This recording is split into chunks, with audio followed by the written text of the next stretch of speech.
What's up, folks? It's MJ here with Alex Storm. This is The Modern Truth, and we are getting ready to talk about San Andreas. As always, we do spoiler discussions, so if you haven't seen the movie, you should probably do that before you watch this video. So we're going to get right to it. Alex, what did you think about San Andreas?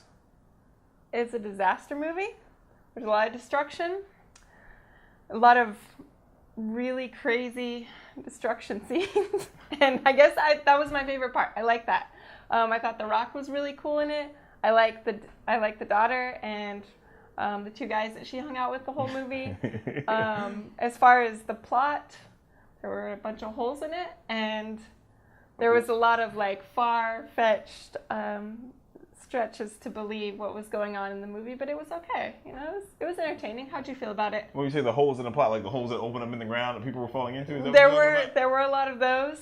And just the whole idea that there were just like masses and masses and masses of people and destruction. And then, there was this one family, this one nuclear family that survived after the, stepdad got killed. Of course, yeah. Somewhere there's a message about society in there that went over everyone's head, apparently. Well, I want to start off with my favorite part about the movie, which is The Rock. As always, charismatic leading man, action superhero guy, whatever you want to call him. It's funny, he's felt pretty downplayed in some ways in this movie, like especially his physicality, right? Like he was mostly covered up. He wasn't like running around shirtless like in Hercules or walking around with his Under Armour shirt on like in the Fast and Furious franchise. But whenever he was next to another human being, you could see tell how giant he is. Yeah, exactly. I was like, it was only in the context of other normal-sized human beings that you realize what a mass of a man that he actually is. But I thought this is probably his best performance I've ever seen, which, seems kind of weird because it's a summer blockbuster film that really you probably wouldn't expect would have a lot of emotional scenes or a lot of range, but he did a pretty good job and definitely held his own and had some, teary-eyed moments there and some really sincere moments that I thought he pulled off pretty well. But the flip side is, I didn't think that he was necessary for this particular character, because he is The Rock, the character is cool, but this is a great example of a movie that I feel like if a different actor were cast into this role, this movie might not even exist. This is definitely like a star vehicle. Like, you're going to see this movie because you want to see The Rock being The Rock, right? So it's true. I really liked him, though, as the dad. I thought he played a really good fatherly figure. The part about him having hurt feelings over his ex-wife, I felt like he portrayed it very realistically. I was feeling him. I was touched. And I don't think it would have been as enjoyable, even though his character isn't larger than life in this movie. I mean, he does have the ability to drive many vehicles, which is cool. But aside from that, you don't see him lifting anything crazy aside from other people. And he's not doing anything totally insane. Like in Fast and Furious, he lifted a car. There was no car lifting in this. He was just a breaking normal off an arm guy. cast with just his muscles. Yeah, exactly. He was just a normal guy. And I think it was especially cool to watch him be a normal guy. Yeah, just, again, kind of weird because he's not a normal guy. He's The Rock. He's 6'4", 260 pounds of pure muscle, But I digress. And that's about where the fun in the movie ended for me. I mean, You didn't like the big wave?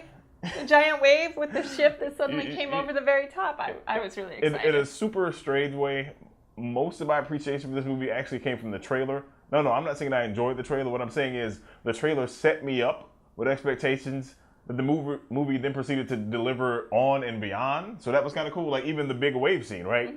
You see it in the trailer, I was like, oh man, like this would have been a scene I would have loved to have seen for the first time when I watched this movie. But I've already had it ruined for me because I know this huge wave is coming. But I didn't know how they were going to get past this wave. I didn't even know where their boat was in relation to the rest of the wave. And so what do? When they get to the top of the wave, they had a flourish. A big old freight ship with freight crates falling off of it and stuff. Just like, holy shit, after a spinning fan almost decapitates and destroys their boat. So that was the extra little flourish that just brought that scene to the next level. Yeah, that was my favorite part, I think, of the whole movie. But I also like that when you watch the trailer, there's no context for all the destruction. You see buildings falling, you see the giant wave, and you see cracks opening up in the ground. And then what happens when you actually watch the movie is you realize our characters who we're rooting for are in the midst of all of this. It's not like when I watched the trailer, I imagined it was like a camera panning, like this is a destruction happening in the city. But then in the movie, it's our characters like, this building's falling on me. And so it was a little added thrill. compared to what I expected from the trailer. An added thrill, but for me, that was kind of the problem with the movie. I felt like the movie didn't have any emotional, what's the word I'm looking for here? Resonance? It's not really resonance. It's more like legitimacy, I think is what it is. Like, I felt like everything rang completely hollow, from the completely fake skylines, the completely fake buildings that were crumbling, and the completely fake interactions between characters. Like, everything in here is cookie cutter. You knew what was going to happen. And hey, I'm not saying that that's a bad thing. I mean, I wasn't expecting Shakespeare. I wasn't expecting an earth-shattering situation watching San Andreas. So in that regard, the movie actually delivers 100% what it sets out to do. So that's not a huge knock against it. But the only problem is, like, you know, there's one particular scene that really just it just didn't sit well with me. And that was the scene where the stepfather character, after he abandons Blake, the daughter, you know, he just randomly has these scenes throughout the movie where he's doing bad things to people to save himself. And then he just pops up after being off screen for like 45 minutes and he's on the Golden Gate Bridge, right? About to get smashed. Yeah, where the wave is cresting. And so we were in a particularly rowdy screening of really pumped up folks.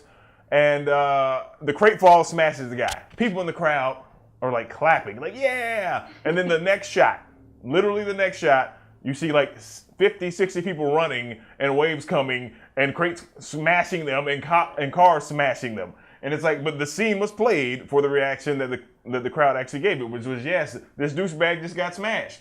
And that's the problem with the whole movie. You're watching the entire state of California basically be destroyed. And, you know, again, you see people die. You see people falling out of buildings. You see people falling in the holes. But it's all the death is just treated with just no weight at all. And we're just like, yay, our main characters, they made it. They're awesome. No, it would be a completely different movie if they focused on that then. If they just focused on all the people dying, it wouldn't be this exciting action movie. It would be a really, really depressing movie. Whereas as it is, like, it's not depressing. They live, you know? Yeah, like, yes, everybody made it. Forget about the millions who died. I would say it's definitely not depressing, and not that I want the movie to be depressing, but I think it could have maybe done a little more and still been, you know, what it was. Like, ultimately, this is the perfect example of like a popcorn flick. You watch it, you know, you enjoy seeing people die and crash or whatever it is they do, and then you forget about it 5 minutes later. So I think maybe they were trying to add that weight with the professor, though. Because the professor predicting it and them being sad and serious in those scenes, the movies being like, oh my God, good thing we could get the word out, like, but everybody's gonna die, millions of people are gonna die. I felt like that was maybe the movie's attempt to show how serious it actually was. And also, this was something that I was waiting for, just because the whole reason I wanted to see the movie was because of the crazy earthquake scenes and the excitement and destruction of that. But for all the other giant earthquakes they described them as being at least 5 minutes. And then when the crazy earthquakes hit in the movie, they were like a minute of insanity, and then it was done. And I guess each time I was hoping for a little bit more shaking, a little bit more craziness. Well, I think that's more because of the perspective of the characters. And one thing that jumped out to me was what we call movie time back in the day, where you cut to one thing that's happening somewhere and you cut back to something else, and it hasn't proceeded any further than where it was the last time you cut away. That happened quite a bit in this movie. So I think the implication was that it was an 11-minute quake or however long the quake was, but because it's following only our character's perspective, we just didn't see those quakes. Like, I mean, if you think about like when The Rock's flying in a helicopter to go save his wife, it's like you can see that he can see things crumbling and stuff, but it's like it's not relevant. It doesn't mean anything until the camera's in the room with one of our characters. So okay, fair enough. It just goes back to my point about how they just treat all human life in this movie completely whatever, you know. But hey, you know, whatever floats your boat, man. I guess I'm just not particularly excited about seeing a bunch of people dying in earthquakes and there being no sense of consequence. But, you know, that's just me. Fair enough. I'm not into seeing the people die. I just like seeing the really ridiculous CGI of giant waves and crazy car crashes over cliffs and stuff. Yeah. Well, I wish I could say I saw something new in this, but 2012 probably did it better with a more interesting cast. And at least the ending of 2012 was a little bit better. Yeah, but I don't know. The one last point I guess I'd make about it is the lack of diversity in this cast. It kind of stuck out to me. You know, The Rock is a sort of ambiguously ethnic person, but aside from that, you know, there really weren't many other ethnic groups getting played, except for the Asian, you know, guy who worked with the scientist. Yeah, and there was who was like his partner in the helicopter was a black guy, but he wasn't in it for as much as it looked like he was going to be in it from the beginning. I was expecting him to be on the whole rescue mission, but he wasn't. Yeah, so, you know, again, there were a few faces here and there, but they expected The Rock to uphold all of the ethnic diversity. Yeah, I was saying, with a movie with that kind of scale, covering literally that much mileage, covers like 500 miles. Like, you would think to see a few different faces, except for, oh, we're in Chinatown, there are Asian people here. Ooh, okay. Yeah. So, yeah, I don't know. But ultimately, my verdict on it is, if you want to go see a huge destruction film, yeah, you should probably go check out San Andreas. So if you were digging it, hey, more power to you. I'm not mad at you. Alex, anything else you want to talk about concerning San Andreas? I think if you want to show your friends a disaster movie at home on the couch with popcorn and beers, this would be a good disaster movie to show them. Yeah. Yeah. There's probably a drinking game to be found somewhere in this. Definitely. And I'm sure you can go online and find it in a few months when it hits Blu-ray. And on that note, I guess that concludes our discussion of San Andreas. Again, I'm MJ, and you can follow me on Twitter at @TheOnlyMJ. She's Alex Storm.